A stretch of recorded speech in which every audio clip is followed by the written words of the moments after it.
In this video, we're going to focus on the half reaction method used to balance redox reactions. We're going to consider an example using a neutral solution, an acidic solution, and a basic solution.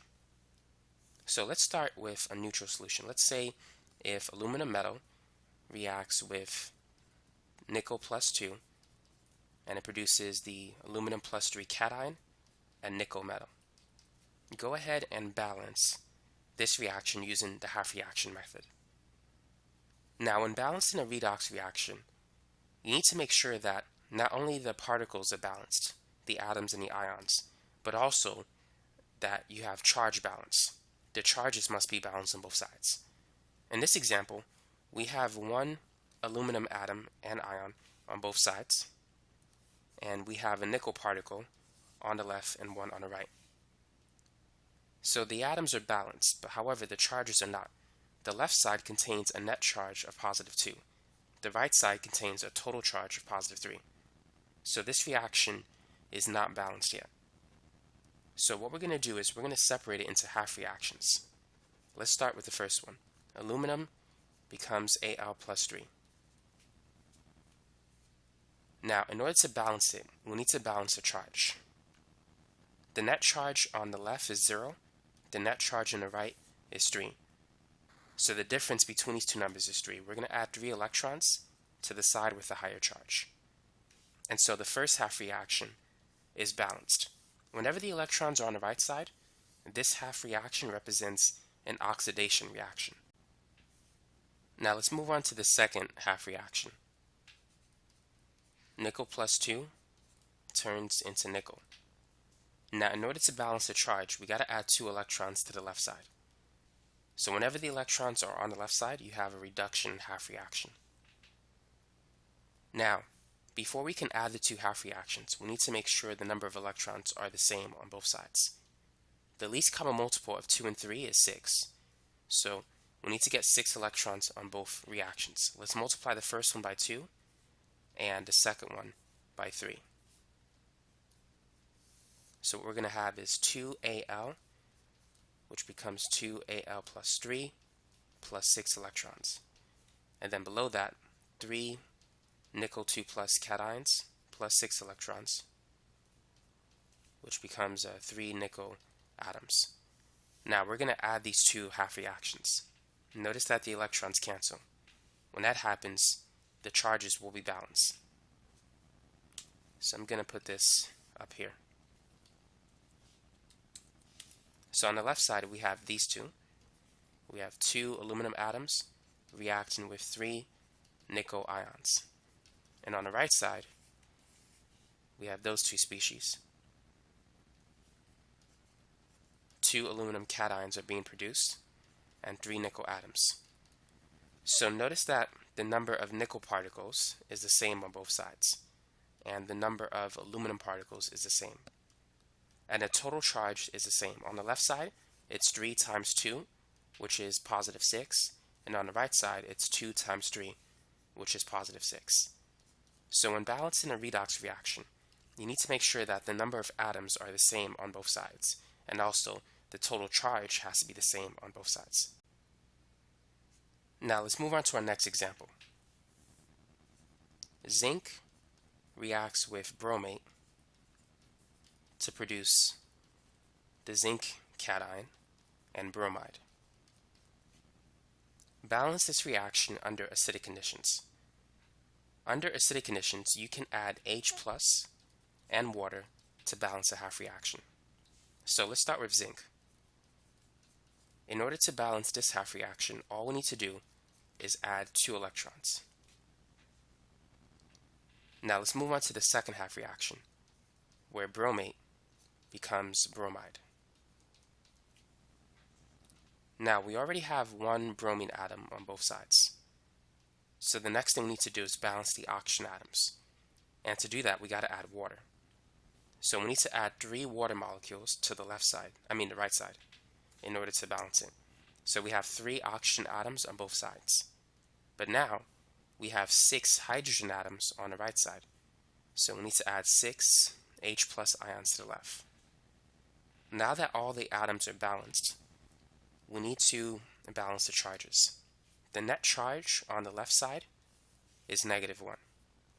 The net charge on the right side is 6 plus -1, which is +5. The difference between 5 and -1 is 6. If you take 5 and subtract it by -1, this is equal to 6. So therefore, we need to add 6 electrons. Now, should we add it to the left side or the right side? You should always add electrons to the side with the higher total charge. So in this example, we're going to add 6 electrons to the left side. And so now the second half reaction is balanced. Now we need to make the number of electrons equal on both sides. So therefore, all we need to do is multiply the first half reaction by 3. And so it's going to be 3 zinc atoms producing 3 zinc ions and 6 electrons. So now we can add the 2 half reactions. To do so, we need to cancel the 6 electrons on both sides. And everything else we can bring down. So this is on the left side of the arrow. So we could bring it down on the left side. And then we have these 2 species.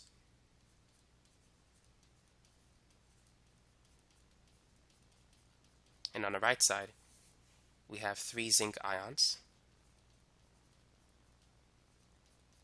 1 bromide ion, and 3 water molecules. So now let's make sure that everything is balanced in our final answer.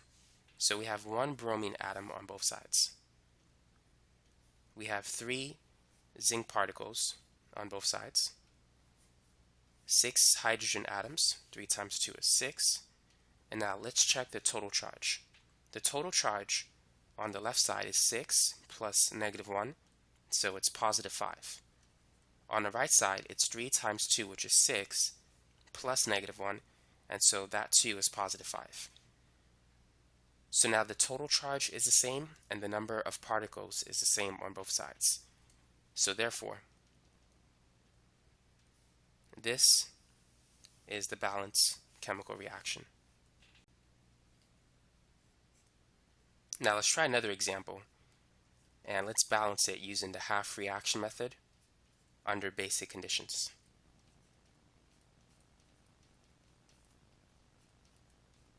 Under basic conditions, you can add hydroxide and water to balance a half reaction, but it might be difficult to do so. An easier technique is to start by balancing it under acidic conditions and then add hydroxide to both sides of the reaction. So I'll illustrate that with this example. So let's start with the first half reaction. Aluminum produces this polyatomic ion. Now, in order to balance the number of atoms, all we need to do is add 4 hydroxide ions to the left side. And now the particles are balanced. Now we need to balance the charge. The total charge on the right side is -1. On the left side, it's 4 times -1, or -4. So these two numbers differ by 3. Now, should we add the 3 electrons to the left side or to the right side? Which number is higher on a number line, -4 or -1? -1 is a higher number, so we need to add 3 electrons to the right side. So now the charges are balanced. The net charge on the right side is -1 plus -3, which is -4. Now let's move on to our next example. Perchlorate turns into chloride. So for this one, I'm going to balance it first as if it's under acidic conditions. So I'm going to add 4 water molecules on the right side so that the number of oxygen atoms will be the same on both sides. So we have 4 oxygen atoms on both sides. Now I have 8 hydrogen atoms on the right side. So I'm going to add 8 H plus ions. Under basic conditions, the hydrogen ion is virtually non-existent, so we need to get rid of it. So I'm going to add 8 hydroxide ions to both sides. When you mix H plus and OH minus, you're going to get water. So therefore, these two will combine and form 8 water molecules. On the right side, I'm still going to have the 4 water molecules, but I'm also going to have 8 hydroxide ions. Now, if you have the same substance on both sides, you could simplify the equation. Let's subtract both sides by 4 water molecules. And so now we have the balanced reaction under basic conditions. 8 minus 4 is 4, so it's 4 water molecules plus a perchlorate ion produces 1 chloride ion and 8 hydroxide ions.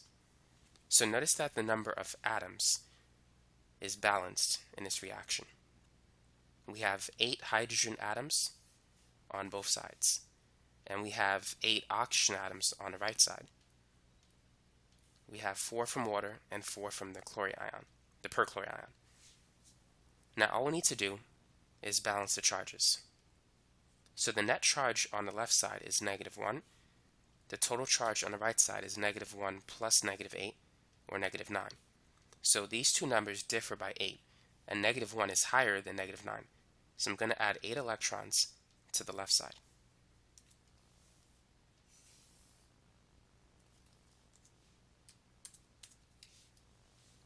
Now we need to make the number of electrons equal.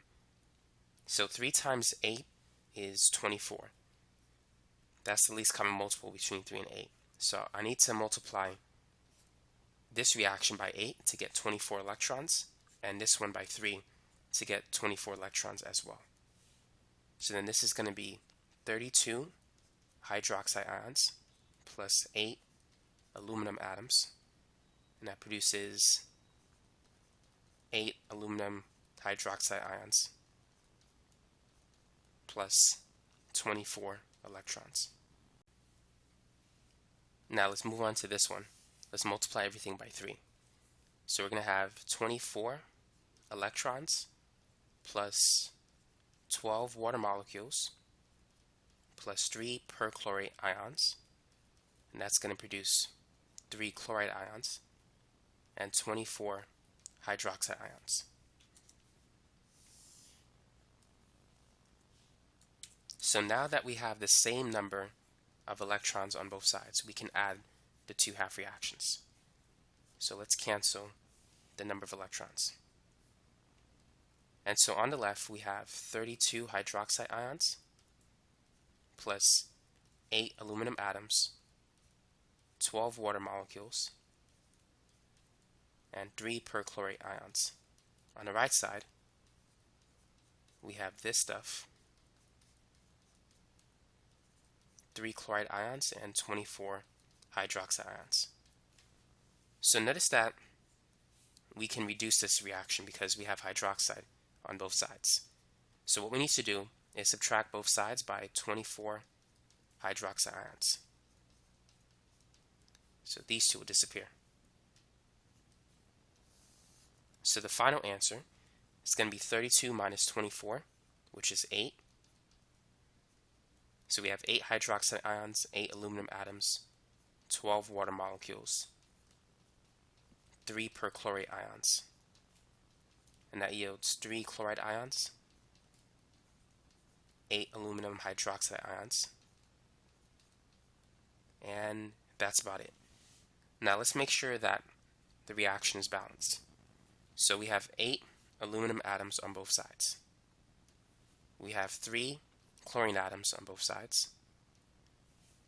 Now on the right side we have 8 times 4, or 32 hydrogen atoms. On the left side here we have 8 hydrogen atoms, and 12 times 2 is 24. 24 plus 8 is 32. So we got 32 hydrogen atoms on both sides. Now for oxygen we have 8 times 4, or 32 oxygen atoms on the right side. Here we have 8, this is 12, and 3 times 4 is 12. So 12 plus 12 plus 8, that's 24 plus 8, which is 32. So we got 32 oxygen atoms on both sides. Now the last thing that we need to do is check the charges. So this is 3 times -1 plus -8. So the total charge on the left side is negative 11. And here this is 8 times negative 1 plus negative 3. So the total charge on the right side is negative 11. So once the number of atoms and their total charge is the same on the right side, once the mass is balanced and the charges are balanced, then the redox reaction is balanced as well. So this is the final answer. So now you know how to balance a redox reaction using the half reaction method under neutral solutions, acidic solutions, and basic solutions. So that's